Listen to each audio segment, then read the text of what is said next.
Երկրորդում եմ բնականաբար։ Լևոն Քոչարյան։ Այստեղ փորձ կատարվեց նորից անդրադառնալ մեր ընկերոջ Արթուր Սարգսյանի գործին, Սրբազան պայքարից հետո Սրբազանի նկատմամբ այդ ամբողջ շինծ ու քրեական գործին խեղաթյուրելով փաստերը, փաստական հանգամանքները, ես ուղղակի ուզում եմ հիշեցնել նախորդ տարի, երբ որ գլխավոր դատախազը այստեղ եկավ, ուզում եմ հիշեցնել ու սրանով ցույց տալ նաև աբսուրդը գործի, երբ որ եկավ եւ շատ մեծ քննարկման թեմա դարձավ, որ Արթուր Սարգսյանը ասել է պիտի գնանք ու բոյ ենք տալու։ Այս բոյ տալը շատ պատգամավորներ չեմ հիշում կոնկրետով, շատ էսպես անընդհատ կրկնում էին ու գործ եթե կհիշեք, ամսի հունիսի 25-ին էր արդեն որ ձերբակալեցին Բագրատ Սրբազանին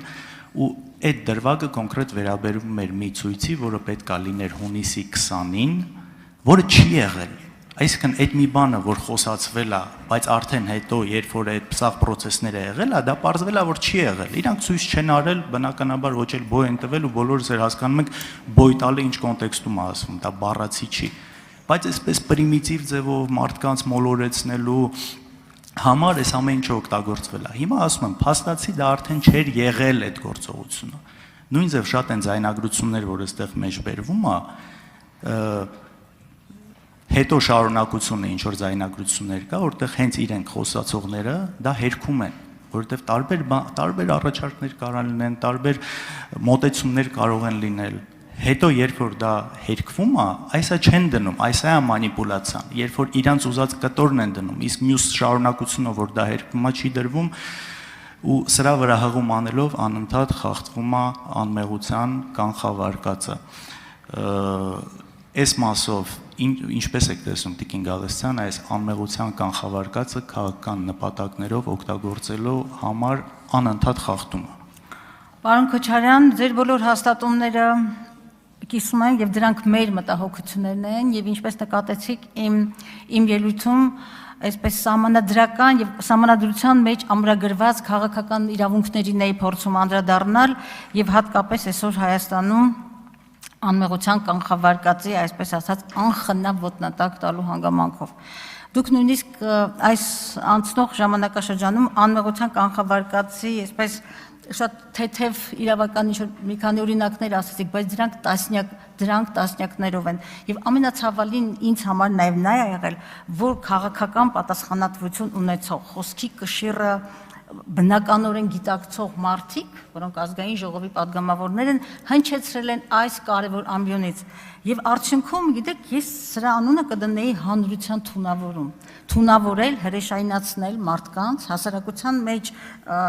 հասարակության մեջ ստեղծել մի պատկեր, հետո դրանք դառնում են անխմբագրելի։ Հետո այն անեկդոտի պես չեմ սիրում այս ամբիոնից անեկդոտներ պատմել, պատմությունը ժամանակն անցնում է, բայց նստվածքը մնում է։ Եվ մարդը նորից եմ գալիս այն հանգամանքին, որ մարդու արժանապատվությունը գերագույն արժեք է։ Մենք պիտի կարողանանք այնպիսի երկիր ստեղծել, որը ցավոք սրտի դեռ մեզ չի հաջողվել, որ մարդու արժանապատվությունը այդպես ոտնատակ չարվի։ Եվ օրինակ չեմ կարող չհիշել Գագիկ Ծառուկյանի դեպքը, 4-ից ավելի ժամ իրեն իր բնակարանում լինելուց հետո, այդ ոնց որ պատվիրված վրեժխնդրություն, այդ անպայման պիտի 70 տարեկան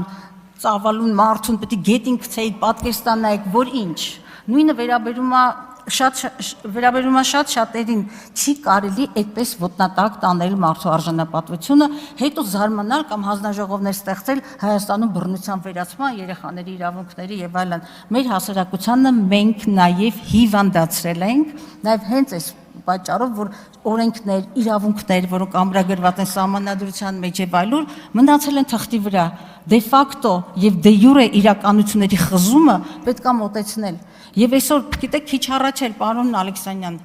Բագրատ Սրբազանի կոնտեքստում բաներ եք ասում, չհիմնավորված։ Ես ուղղակի շատ մեղմ եւ համեստ բառապաշարով եմ ասում, չի կարելի, որովհետեւ նաեւ չգիտակցել հայ առաքելական եկեղեցու բացառիկությունը Սահմանադրությամբ ամրագրված նրա լիազորությունների իրավունքների պետության կողմից ճանաչումը եւ աշխարհում այդքանը շատ չեն այն երկրները, ովքեր բերել են եւ սահմանադրության ամրագրում են դարձրել իրենց ազգային եկեղեցին, ընդ որում հայ առաքելական եկեղեցին հենց հատկապես ազգային եկեղեցի է։ Դուք թույլատնելով եկեղեցու հիմքերը խաթարում եք մեր պետականության հիմքերը։ Ես զարմանում եմ այդ գիտակցումի բացակայությունից, իսկապես զարմանում եմ, եւ այո, անմեղության կանխավարկածը ամենակարևոր իրավունքներից մեկն է, որը առատորեն մեր երկրում ոտնահարվել է։ Արձագանք։ Տեսեք, աբսուրդը նաև ասել է նրան, որ քիչ առաջ այստեղից փոխնախագահի աթոռը զբաղեցնող մարդը Սրբազանի շինծու գործը համատում է Ուսամա Բեն Լադենի հետ։ Ախր իմիջիայլոց Ուսամա Բեն Լադենի ահաբեկչությունից զոհվել են գրեթե 3000 մարդ, իսկ քաղաքացիական պայմանագրի իշխանության վարած քաղաքականության արդյունքում զոհվել է դրանից մոտ 2000 ավել մարդ։ Ուսամա Բեն Լադենին սպանել են ու շպրտել են մի տեղ օվկիանոսում առանց գերեզման թողնելով։ Քաղաքացիական պայմանագիրը մինչև հիմա իշխանության է։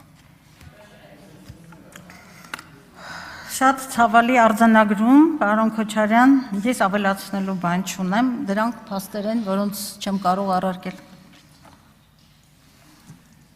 Ուզում եմ հիշեցնել, որ նույնիսկ Ուսամա Բեն Լադենի զուգարանում սպանված ընդդիմախոսի մարմին չեն գտել, իսկ Ռոբերտ Քոչարյանը դեռ ազատության մեջ է։ Աննա Գրիգորյան։ Կներեք, Մեսրոպ Մանուկյան։ Պարոն Ալեքսանյան, այդ զուգարանի դեպքը հիշելուց առաջ ամեն անգամ հիշեք Պրոշյանում Սոնա Ղազարյանի, ճիշտ է, Մնացականյանի, կներեք Սոնա Մնացականյանի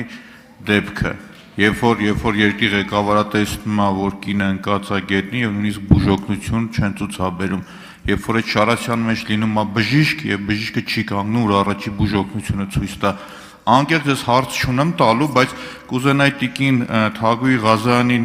կոչ անեք, պարոն Ալեքսանյան, որովհետեւ իմ խոսքի մեջ առնվազն 3 անգամ դատապարտել եմ այդ երևույթը ու ուղղակի չնայած այն հանգամանքին, որ ում նկատմամբ կիրառվել այդ ահավոր պատկերը շատ ահավոր կերպարեր, բայց այդ երևույթը առնվազն 3 անգամ դատապարտել եմ։ Իսկ տիկին Ղազարյանի մոտ նկատում եմ իմ անձի նկատմամբ ինչ-որ սևեռվածություն, տիկին Ղազարյանին էլ կոչ եմ անում մի հատ հրապարակի այն կադաստրի թուղթը, որտեղ որ մեղադրում էր իմ դեմքին նայելով ինչ-որ մանկապարտեզների հետ փաստ։ Եթե չվերագրեց, այս հետև կգիտակցեն, որ տվյալ անձնավորությունը հետևողական անպատասխանատու արտահայտություններ է անում։ Շնորհակալություն։ Անպատասխան եք թողնելու պարոն Մանուկյանի հարցը։ Թույլ տվեք ես անդրադառնամ, պարոն Մանուկյան, ոչ թե ձեզ անպատասխան եմ թողնում, այլ այստեղ հարց չհնչեց, դրա համար պատասխան չկա։ Արձագանք։ Անցնենք։ Չէ, արձագանք չունեմ, ուղղակի շուտ ավարտենք, էլ էս process-ը ընդհանուր։ Աննա Գրիգորյան։